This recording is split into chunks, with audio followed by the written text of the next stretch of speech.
we go all across the Atlantic to Canada. Prime Minister Justin Trudeau has always been a strong supporter of this initiative from the very start. And Justin, it is so good to have you with us. We're eager to listen to you and your message.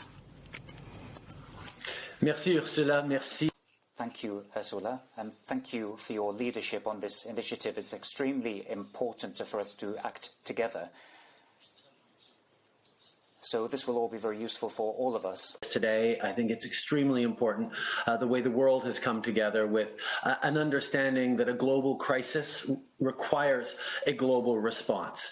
We know that the safety of our own citizens depends on how we keep people around the world safe. It has always been thus, but it has been more poignant and more noticeable during this global crisis.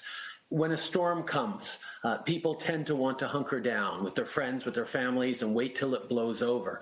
But we cannot isolate ourselves. We cannot hope that everyone else does well while we take care of ourselves. We need to take care of ourselves and take care of the rest of the world as well. Take care of ourselves by taking care of the rest of the world. This is truly a moment for global leadership, and everything that people are doing, coming together to demonstrate that, is essential.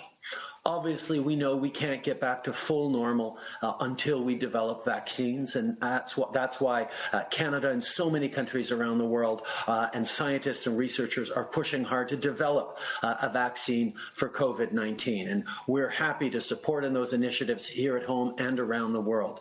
But it's going to take more than just finding a vaccine. It's going to need production of that vaccine so we can reach billions of people around the world in an equitable fashion. We can't just have the wealthiest countries, the most successful scientific countries have this success and not share it with the world, because we will not be safe until we're able to share it with the world. That is why this acceleration for tools of COVID on vaccine development, on treatment, on testing is such an important initiative, and why I'm so happy that we are all a part of this. Canada is proud to be a part of this.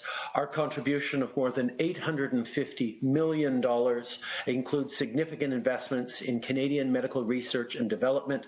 It also includes contributions to international vaccine development through the Coalition for Epidemic Preparedness in Innovations, funding for the WHO's work on treatment, and, of course, support for developing countries. We cannot do this without thinking about the world at the same time. Canada, as always, stands ready to do its part, and we're very much looking forward to seeing everyone join in. On doit travailler ensemble. We need to work together in order to ensure fair distribution of vaccines, tests and treatments, and we are firmly committed to that. We are committing $850 million to medical activities in Canada, and we are supporting the CEPI. We want to develop a vaccine. We want to help the WHO to develop treatments, and we particularly want to help developing countries. So this is the way to get through this pandemic, and I'm sure that we'll manage it together. Merci beaucoup, Justin. Merci beaucoup au Canada. And now we are heading back to the south of